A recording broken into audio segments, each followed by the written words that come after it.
Amen.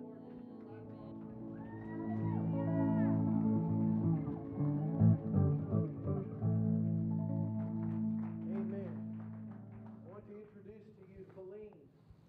Faline, God has changed her life. She's been ministering in the jail. She's ministers in our church, and we've been after her for some time to come and share her testimony of what God has done in her life. It's amazing, and I want you to hear and I want you to receive. Amen.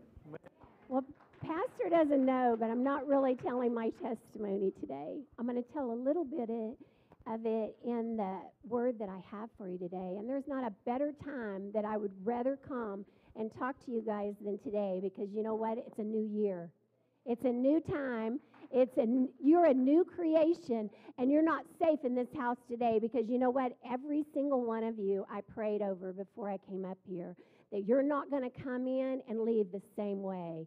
That I don't care who you are. I don't care where you stand with the Lord. Today is a new day and a new year, and you're going to leave with something new. You know, I was asking the Lord to just guide me and lead me in what I was going to speak about today. And so I was praying, and I heard the word shine. Shine. I kind of dismissed it, and I tried to push it away, but I saw the word everywhere. I saw it on billboards. I saw it when I was reading books. I would hear it in everyday conversations. Well, me and myself, I finally said, okay, God, I know you want to talk about shine, but I have no clue where to start. Well, the first thing I did is I went to the dictionary. I love words. I love words because one word can hold many meanings. So I started there. I looked up the word shine in the dictionary, and it had many definitions. But the first definition was to give forth or to glow with light, to excel or to polish, to sparkle or glisten. This one made me laugh because I used to tell my boys, girls don't sweat, we glisten. And they'd laugh at me and walk away, usually rolling their eyes a little bit because there was usually sweat pouring down my face. Yeah, right, Mom, you look like you're glistening. Radiance or brightness by reflected light. I noticed that in many of the places, light and shine were used together. You know, we just came out of a very shiny season with the tinsel, the glitter. We made, the women of the church, we made Christmas bags for our party. And so it's not very often I get in the glitter since I got out of school, but I decided to pull out all the stops, and I pulled out the glitter. And for 2 weeks after our party, I saw glitter everywhere. My dog got in the glitter. There were little glitter paw prints over my house. I walked in to kiss my husband, and I see he's got glitter on his cheek. I didn't tell him, but yes, glitter. And what about the Christmas lights? The Christmas lights were everywhere. We actually went out and looked at Christmas lights. And the funny thing is during the dead of winter, with our trees, and they're dead, and they've got these branches hanging out there, and everything looks dead. But at night, when people would put Christmas lights around those dead trees, what is that? A piece of art. Beautiful, beautiful, beautiful. Well, the next thing I did after going to the dictionary, I thought I'm going to go to the Word, and I'm going to see what the Word says about shining and about light. John 8:12 says, I am the light of the world. Whoever follows me will never walk in darkness, but will have the light of life. John 1:4-5 says, and in him was life, and the life was the light of men. The light shines in the darkness, but the darkness has not understood it. God is our light. God is our light. I believe that the Lord this year is calling us to shine like never before. Before I accepted Jesus Christ, my unbelief in knowing that he was real did not change who he was. He was always there. He was always Jesus. But what my unbelief did is that it changed my ability to be able to experience him. I would listen to my grandmother because she was one of those people that would always say to me, Faline, God's going to do something in your life. Faline, he's going to do something. And I would I never understood. I didn't understand her passion. I didn't understand. Don't get me wrong, I was raised up in the house. I was raised up in church. But I didn't, in my unbelief, I couldn't experience the reality and the love of God like I should. I think we all are like that. Until we surrender, until we say, God, I can't do this. I can't do it. I don't want to do it by myself.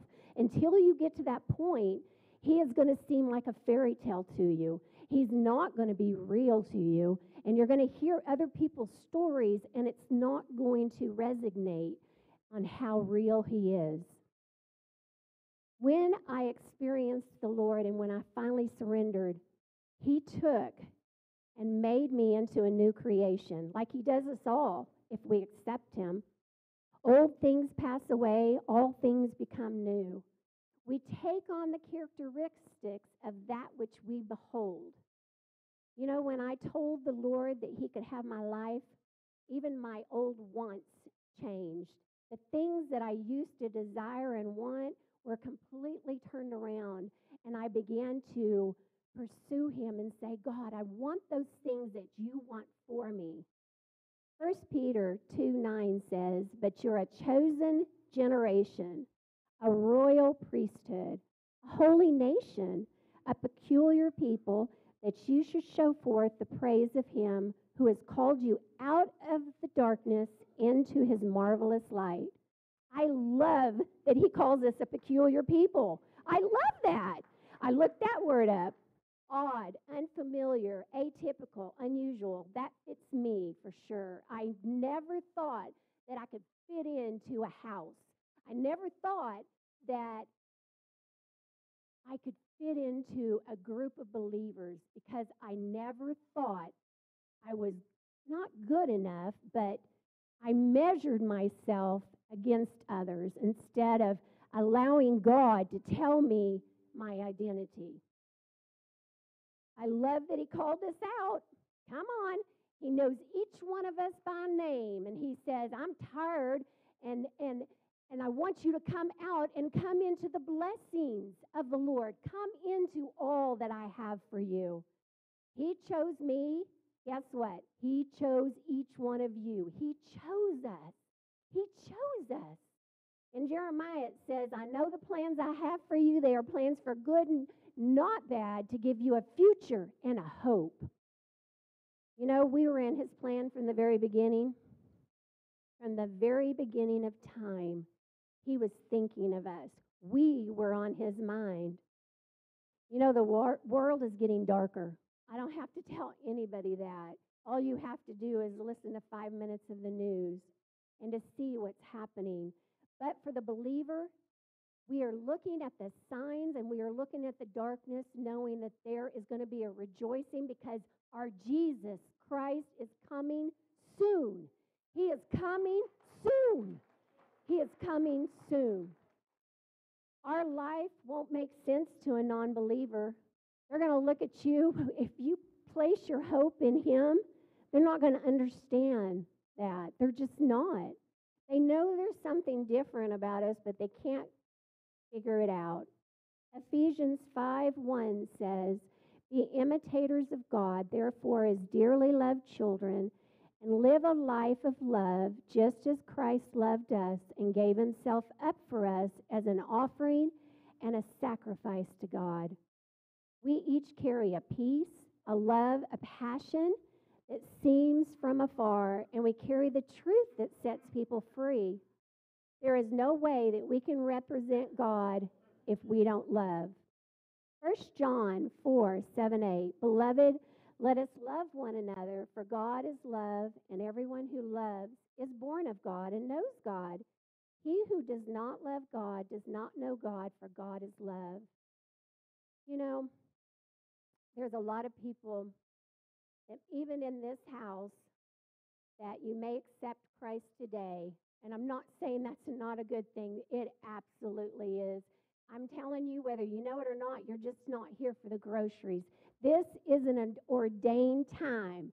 God wanted you here because I pray, God, send in people that need to hear this message.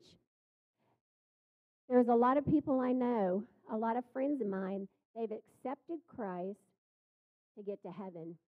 I'm one of them. That's the way mine started. I didn't want to die and go to hell. I didn't. I wanted to go to heaven, but that was it. That was it. I thought it ended there. You know what it is, though?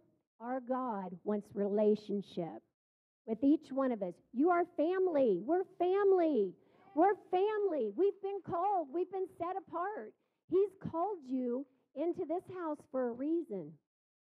You know, when I look at others, before, when I just said, okay, God, I want to go to heaven. I believe in you. When I did that, it's like I said before, what I would do is I'd look around and see the people around me. A lot of them were unbelievers, and I'd think, I don't cuss as much as them. I stopped at one beer. Let me see. I only do dope whenever I'm really sad, or I would measure myself against other people. And the reason I did it is it made me feel really good about myself. And that's not who God is. Our God is not a God of duplication. He's not a God of comparison. He is a God who says that each one of us is unique and beautiful to behold. And if I can get through anything else, through all of this, is that this is the year that He wants you to know the revelation of His love like never before. And it's in that revelation of His love that you can't help but shine. And it's not going to come from the inside of you. It's going to come from Him through you to others and to the people around. You know, we can go to church every week. We can, get the special T-shirts that said, the little Christian sayings, wear a cross around your neck. And I was telling Kay when I taught at the prison, I really, what I thought was a good Christian is when you have the potluck dinners and you gave the person behind you the last deviled egg because the deviled eggs always ran out first. That's what I thought it meant to be a good Christian. But you know what our Lord says? He said, I didn't send my Son for you to live knowing you're going to heaven, but being defeated in this life. He wants us to come into a place that we're living a life that's victorious and that we shine. I know what I'm talking about because for years I wasted my life knowing I was going to heaven, but being defeated. And what I mean by that is if the circumstances in my life, if I had money in the bank, if my kids were being okay, I thought God was happy with me and everything was okay. But the minute that life happened, and it always does, I thought, God, why aren't you there? I was the first to place the blame on Him, but yet I didn't thank Him for what I did have. And it was that negative, and I mean, believe me, I work around a lot of non-believers, and I never hear good things about God come out of their mouth, but the minute something happens, a tragedy or something unexpected, they're the first to say, why did God do that to me? Why wasn't He here for me? The thing that I didn't realize, I really didn't realize that we had an enemy. And I'm not going to sugarcoat this. I'm here to tell you today that heaven and hell do exist. The devil is very real, and he's not threatened by half-hearted confessions to Jesus. The devil doesn't mind you giving 80% of your life away just as long as you hold back that 20%, because he'll take that 20% that you've kept from God, and he will absolutely make messes in your life. He will. That 20% is all the devil needs to tear you up. You know, I was talking, I asked there's a man that I work with, his name is Stephen, and I asked him if I could use his testimony because this describes this very much. About 5 years ago, Stephen, he'd always been a church boy, always brought up in the church, but the reality is he really didn't have a relationship with Christ. He knew he was going to heaven, and it's weird because I've been going to Cornerstone for a long time. And I'd come in on Monday mornings and I'd say, guess what happened at church today? And he'd go, what? I said, such and such got healed or such and such got set free. I always had stories. Well, it intrigued him. He would listen and I'd say, well, what happened at your church? Nothing. I'm Baptist. All right. Nothing against Baptists. I'm not saying that, but it's like, he wasn't going to a spirit-filled church. He would go into program after program, raised in the church, but he didn't have stories. This house, there are stories. There are stories every day. There are stories that, oh, God forbid we ever get used to the stories. So I'd been praying for Stephen for a long time, and then one day at lunch, and I know I've told this to our church before. I said, Stephen, I really feel like the Lord wants you to do more and be more. I said, have you been baptized in the Spirit? And he's like, well, what is that? And so I spoke to him about it and told him, you know, what it was. And the very next day, he's like, yes, I want it. So we went downstairs into our little lunchroom, and I prayed over him. He gave his life and just rededicated once more. Prayed over him. He got the Spirit. I mean, he was lost. I could tell there was something different. Well, in my expectations, because I know when I gave everything away and it was total surrender, I thought, oh, I can't wait to see the fruit of this guy's life. About 3 more years went by. Now he's in a Spirit-filled church. He lives in Panhandle. Spirit-filled, and he'd come and tell me the stories, but he was missing a sparkle. There was something not there. Well, he decided he was going to go to a men's group that their church was having. They were having it in New Mexico, and so I came back that Monday, and he goes, hey, guess what? I said, what? I got a story for you. I said, whip it out. I want to hear it. He said, I'm in this men's group, and he said, I never could tell you, but I've been addicted to porn. I've been addicted to porn this whole time. He said, I couldn't tell you. You're a girl. I'm going, yeah, I'm a girl. And he couldn't tell me that. That was his 20%. That's what he had been holding on to, even surrendering to Christ. But you know what? The devil was coming in and condemning him and saying, how dare you even call yourself a Christian? You're holding on to porn. You got an addiction. You're in hiding. You can never do anything for Jesus. He said, you know what I did? I said, what's that? He said, I was in a room of 200, 300 men. He said, I stood up and I told them I was addicted to porn, and they prayed over me, and I was set free. Set free. In 1 minute, he went from being held back with a wall that the devil made sure was nice and high to separate him out. And he said, not only that, but after I admitted, there was about 35 other men that stood up and were set free in the same meeting. That's our God. That is our God. He wants 100%. But that story doesn't end there. I've got to tell you this. This last weekend, Stephen came up and Stephen said, Faline, I got a story for you.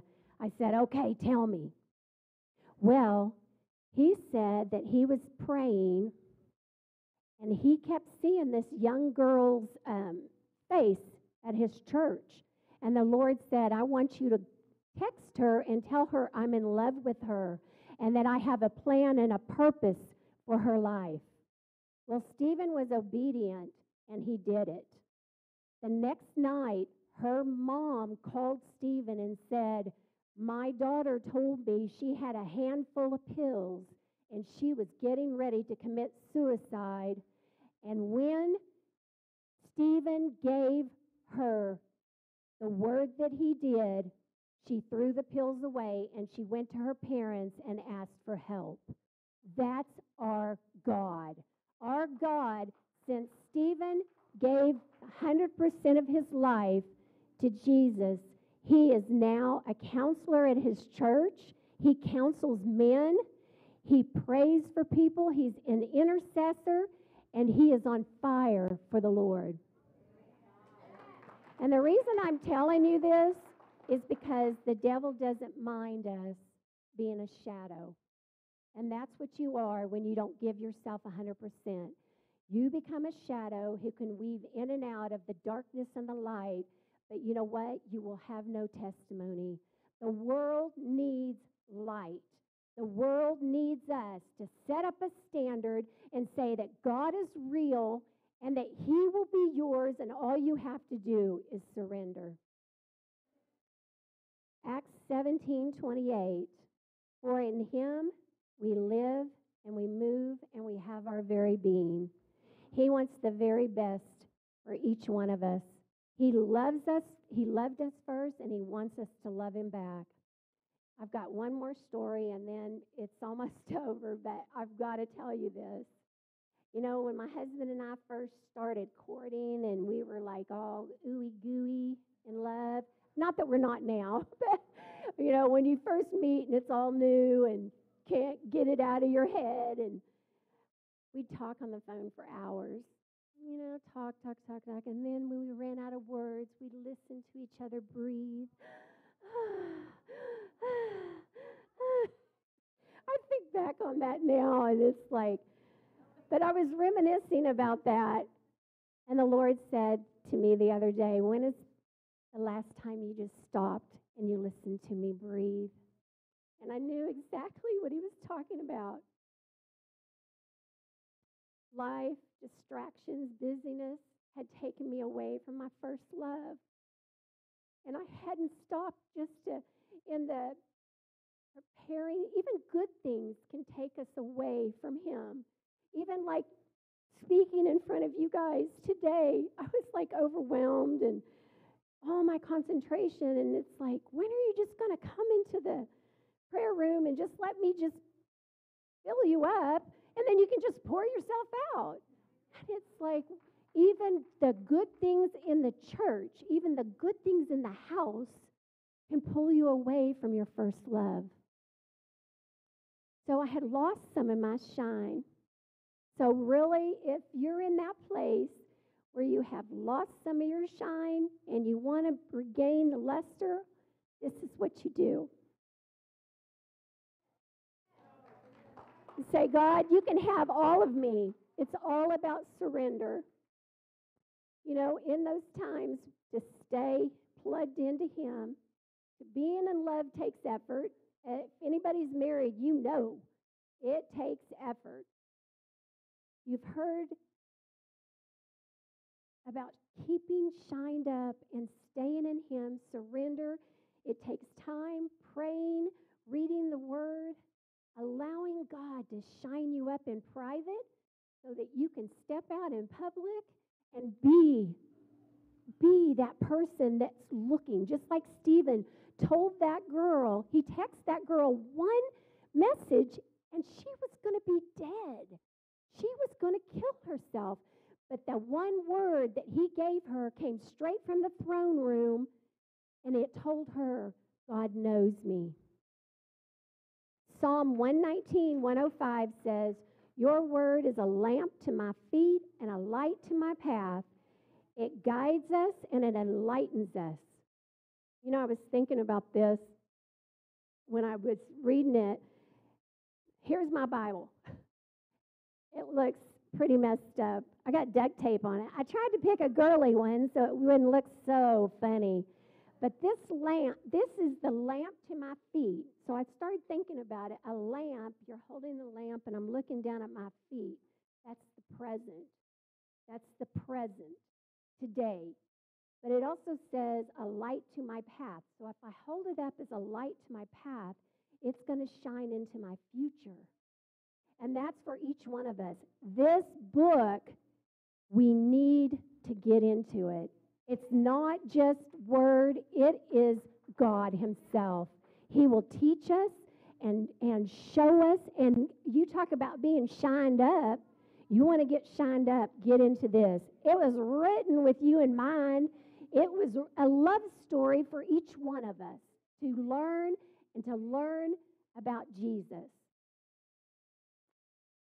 So anyway, to end all of this, I just want to ask you if everyone in this house today would join me and just allow yourself to come into the presence of God like never before and to shine.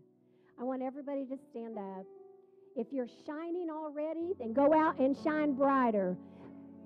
But with everybody's head down, if there is anyone in this house that has not surrendered their life and asked Jesus into their heart, I'm asking that you would just raise your hand and do it today. Make this day special. Make this year extraordinary and give your life away to the one that gave the very best for your life. Give it away today. So, Father, in this house today, I pray that, Lord, you told me every heart would be changed. Every heart would go away different. Father, for those that are accepting you today, just repeat this after me. Lord, I know I am a sinner, and today I ask for forgiveness for my sins. Father, I ask that you would shine your light upon me today. Jesus, come into my heart and make me a brand new creation. Today is the first day of a great year for my life serving you. Father, I bless every person in this house. Father, especially those that just added you to their life. Not added, but God, I pray that, Lord, each and every one of us would shine brightly. The dark world needs light. Father, let us shine our light, which is you, through this world, through each every heart. Let us learn each other's stories. And Lord, may this year be better than every year before. In Jesus' name we pray. Amen.